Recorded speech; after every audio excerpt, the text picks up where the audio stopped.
We had two presentations, one by Pierre and one by Amy, talking about Bitcoin adoption, talking about distressed areas where a lot of the times money break. So let's discuss. Jeremy, can you please maybe share a bit about your work? What do you do? How do you do it? And whom do you assist to get to use the Bitcoin payment channels? Oh, okay. So yeah, I'm working with IBEX. For everybody who's not aware of who IBEX is a company based in Latin America that has had some substantial part in the overall adoption of Bitcoin in El Salvador after the Bitcoin law was passed last year in September. Because what we are doing, or what IBEX is doing, is running Lightning infrastructure in the sense of like El Salvador. We were doing this on a nation-state level, which was definitely something exciting to do.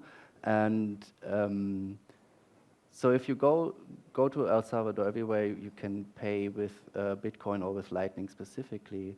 IBEX has a part of that, and that is something that we're trying to build out more, and we're getting ready to, and like gathering experience to repeat that for every other nation state that's about to adopt Bitcoin, hopefully in the near future.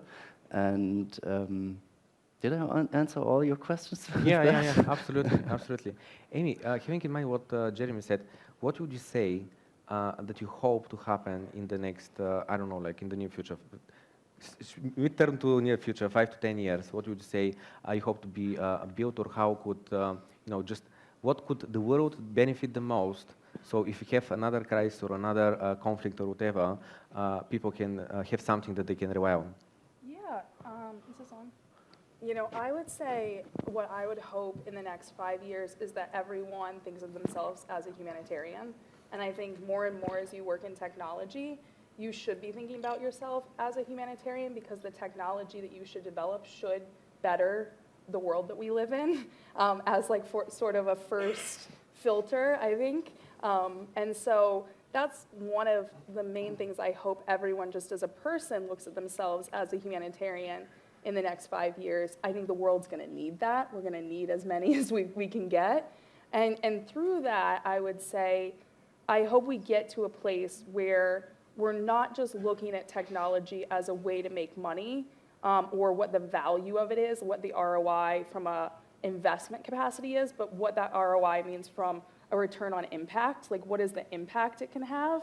And I think looking more and more to the future of what ROI can mean is a good place to be, of where our values are headed and how we're building things. Could you please expand a bit more on the ROI? Yeah, I think we all understand what our return on investment is. When you put something in, you want to get something out. You want to get more than what you put in out. But that should also be looked at through impact. What I put into something, I should have some sort of impact with, and I should be able to look at it and say, okay, what I put into this impacted the world positively in X, Y, and Z way. That's what I would hope. That's sort of what I envision for the world that we live in. And I think if we all start looking at technology that way, it'll start being used more for impact-based solutions as well. Okay, awesome. I have George Manolov on the left-hand side of me, but I'm going to jump first to Pierre and ask you, having in mind what's happening in South America and all the development, would you see a future where, connecting to what Amy said about the ROI and the change of the view on the ROI, what we perceive as a return on investment, could you see that maybe this change is going to happen first in South America, maybe in Africa? I mean, perhaps, because I think that these, and Newt talks a lot about it, and he even talked about it in his Bitcoin the Idea keynote, is the fact that by adopting Bitcoin, it just changes the way that we look at, well, investment, because we can think more long term, and it impacts so many aspects of our society. And I think that since these are the areas that will adopt Bitcoin, that are adopting Bitcoin today and are adopting them first, then there's, I think, high chances that we will see this kind of impact on society there happen before it could happen where we are. And so I think there's hope there for them, and in fact for the rest of the world too, because it can also set an example as to how such economies that we consider most of the time are in despair can actually benefit from this way of thinking and the impact it can have on their societies. Awesome. George? 100%. And actually talking about return on investment, something that comes to mind and that left a very big impression on me in the past few months, specifically as I went through the Bitcoin is Venice book, was that a lot of how we measure return on investment is really, how should I say, it's, well, it's hard to measure a return on investment in an asset which in and of itself is, well, it's not really an asset, because like we're measuring return on investment in terms of dollars, right? Like that's the standard, right? But dollars in and of itself, they're credit, like they're not an asset in and of itself, right? And so in that sense, many times when we're thinking, oh, we're making a return on investment because we have more dollars, on the underlying service, it could be that we've actually been destroying, capital. We've had like a positive impact in terms of numbers, but on a fundamental level, we might have actually destroyed capital, right? And I'm not sure like what an example here to give, but I think that countries like El Salvador, countries that adopt Bitcoin, individuals and organizations who start to think in terms of Bitcoin first, and so they denominate their returns in terms of Bitcoin, which is a bare asset instead of a credit base, then their whole decision-making process completely changes, right? And so they start thinking long-term, right? What Knut was speaking about. And then they start thinking about preserving of capital. They don't think about, using up the capital as quickly as possible. They think about, okay, we're El Salvador, we have this land here, we have these resources, we have these various capital structures. How can we use them in a sustainable manner so they can be replenished and they can continuously be grown, actually, right? Which is very exciting, which is super exciting compared to what we are seeing happening, in the, well, developed world, which, it's essentially based on credit. And not just credit, because credit in and of itself is not bad. I believe like the problem is when the credit is uncollateralized at all, which is all that really is, when you have nothing behind it, then it's just like you're borrowing from your future self, right? You're borrowing from the future self of the kids and so on. So from that respect, I think like South American countries or countries and organizations who adopt a Bitcoin first mentality have like a huge opportunity long term. I like to say that in order for people to save, they must have a good reason to do that, right? Because one of the few things that is certain, actually there's a few versions of it, but it's like that you're born, I forgot what, that you're gonna die, I forgot what was the next one, and then that you get taxed or and so on. And though think about mortality, you have certain amount of time on this planet. And if you wanna go to the beach, and if that's gonna cost you capital, because let's say you're gonna spend money, you're gonna earn less money because you're not going to work, that's trade-off, sure. But if you put your mortality into perspective, again, in order to save, you must have a good reason. And with the fiat standard, that reason is kind of gone. For the past 10 years, plus we've had negative actual interest rates. So what happens is that if you save money, you're losing, guaranteed to lose money. And by money, what I mean is your time, your value, what you can exchange after for what you already saved.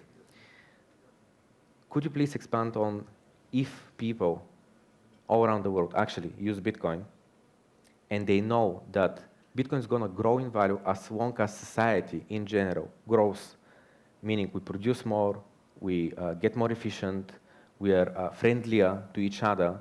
At the very beginning, we opened with Bulgaria is not the whole world. Europe is not the whole world. Most probably the planet is not the whole world. But if we as society, the whole planet, do not engage in wars, do not engage in unproductive activities, and therefore your Bitcoin is worth more, not because it grows as your money in your bank account from 10,000 to 15,000 to 20,000 to 30,000, but just because your one Bitcoin, you could have lived off it for, let's say, a year, and then you can live off it for 2 years. And it's just because society is more efficient. Life literally becomes easier just because we're smart people. We are innovative. We think of new technologies in order to do more with less. Yeah, no, 100%.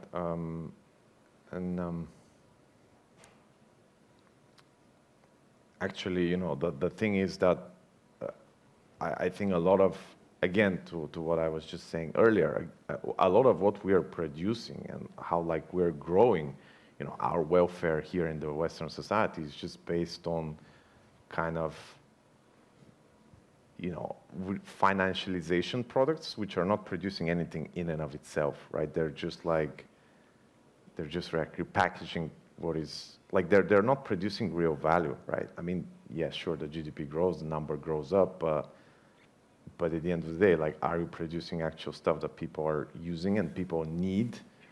No, a lot of this, you know, this fiat system is actually incentivizing for people to spend their time on, let's say, you know, one of my favorite examples is just construction building for the sake of, you know, saving your money. So you construct, you build, and you just want to pass it on to the next guy, right? You don't do it for yourself. So you're just like engaging in these short-term thinking games as to how can I preserve my whatever I've earned, right? And again, when you're on a Bitcoin first standard, you can start thinking more towards the long term. Guys, anything you want to add on using Bitcoin as a saving technology and being able to protect yourself from theft in any way possible? Yeah, I can jump in here. I think it relates to what I was saying during my presentation, which is the fact that for a country like El Salvador that uses the US dollar as legal tender, they will save in US dollar, but will be impacted by whatever decision is made when it comes to the US dollar and what the US does, right? So they, you know, if you're in your home country and you use your home currency and your savings are going away because of inflation, you can directly complain about it, let's say. You know, there's like a possibility to, at some point, maybe if it gets really bad before that, there's like the possibility for a change. But in the case of El Salvador, this possibility doesn't exist because you can't go complain to the US, you can't fight the US when it comes to that, and it's just certain that people's savings are just going to be destroyed by whatever external decision is made. So that's why Bitcoin is such a solution for them too, right? Because it allows them to detach themselves, simply. Doing more for less. Would you say that people would be more willing to give and willing to be not greedy and try to put smiles on other people if they feel just satisfied, if they feel like there is no need to constantly run the wheel just to be able to keep up, just to be able to stay in place? And would you say that the distressed areas are areas where people are just living in this constant struggle? Yeah, I mean, I think we're all happier on payday, for sure, worldwide, as a universal truth. So that means with how you're on payday and how you are on the last day of the month? Any time that's happening, I think everyone's a little happier and a little nicer. So if everyone's making a little more or has a little more abundance, it goes a long way. When everyone feels more prosperous, they share more, they give more. And so it is just, and we all see that in the world. We know when as a world we're in a mindset where we're all very scarce. I think right now everyone is kind of waiting for what's happening, and we're feeling that is in the world. And we've also felt when everyone has a lot of abundance and what that looks like. So I think it's just being more in that mindset of when we have more, we can give more, and how do we create more so we can give more and, you know, stay in that cycle. That's what I hope for everyone. And, you know, that always makes the world better. Anytime anyone's looking to make someone else's life a little better and they feel someone else is looking to make their life a little better, we all feel better. So I hope that's how we all get to live. I know that's just not the reality for so many right now because of what's happening, and whether it's inflation, whether it's corruption, whether it's war, whether it's, you know, there's so many different things, recession, there's so many different things people have been experiencing and are experiencing, and that's something that we all need to look at where we can find new solutions to make it a little better. And with technology, you can always make things a little better, I hope. Absolutely. There is this saying, you know, like printing money doesn't solve a problem. All it does is just like, it sucks energy out of something else to push it this way. But just printing money does not, by default, create tables, create chairs, or anything else. You're just like stimulating certain people to do what you want, but in this process, you're devaluating everyone's time. Jeremy, could you please tell us just your opinion, from your perspective, from what you've seen? You know, with your company, you're working extensively on Lightning, and you said that you're, you know, based in South America. Would you say that, again, your own words, your own thoughts, would you say that in these areas, if more people are able actually to have savings technology, are able actually to have a tool that they can very cheaply transact with another, securely, privately, so no one actually knows how much sats do you have on your Lightning address, would you say that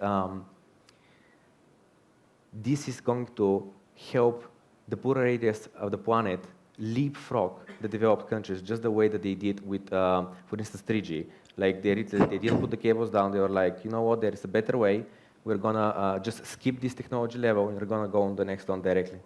Yeah, that's the hope, right? That's like the whole leapfrogging of financial technology. That's what a lot of people talk about. That's what we hope. I think this still has to like play out. We're just at the beginning. We're 1 year in of like the first country adopting Bitcoin and like as legal tender, and that process is not a 0 to 1 process, right? We are currently working through the constant adoption of Bitcoin in El Salvador, and it is work. It's like it takes a lot of energy and time and people doing it, right? If you say Bitcoin is legal tender, Bitcoin doesn't do that on its own. There are like infrastructure that needs to be built. People needs to be educated. It's a very, very important part of it, and learning how to deal with it, because that also means if you're talking about Bitcoin as legal tender and like Bitcoin as savings technology and so on and so forth, that means that the overall knowledge of the population that is doing that needs to increase and needs to adapt to that. And I think that's a process that we're in right now, in my own words and in my own like opinion, but I'm highly biased towards the Bitcoin side. I think it's a good idea to do that, and I think it is helpful. And you meet a lot of people in South America and Central America who've been on this kind of Bitcoin standard on their own for some like extended period of time. It helped them very much. It helped them very much. Like these are some of the better situated people in their own like ecosystem that I met. So now, but these were only individuals, right, doing it on their own. And now we're talking about nation states doing it. So this kind of like learning about this and this knowledge transfer that needs to happen, I think absolutely crucial for its success now to play out. But if that is happening, yes, I believe that is everybody will benefit from that. Amazing, thank you. Anyone on the left want to add? As we are behind time, and I would like to short the panel, but we still have like up to 10 minutes. Yeah, I mean, coming back to what Amy was saying, I can be the devil's advocate here, because on one side, it's there's this idea that there's only going to be every 21 million Bitcoin, and it means that everyone just wants to hold their Bitcoin and keep it, right? There's just this incentive because you know that if you hold it, then 5 years from now, the value will increase compared to the products that you can buy, right?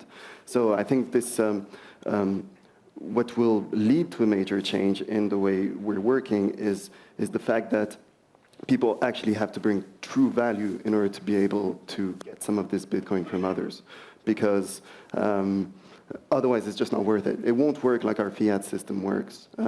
So there's this real problem that economists are going to point out directly when it comes to Bitcoin. It's the fact that you need an inflationary world in order for people to want to get rid of their money because it's worth it to get rid of it.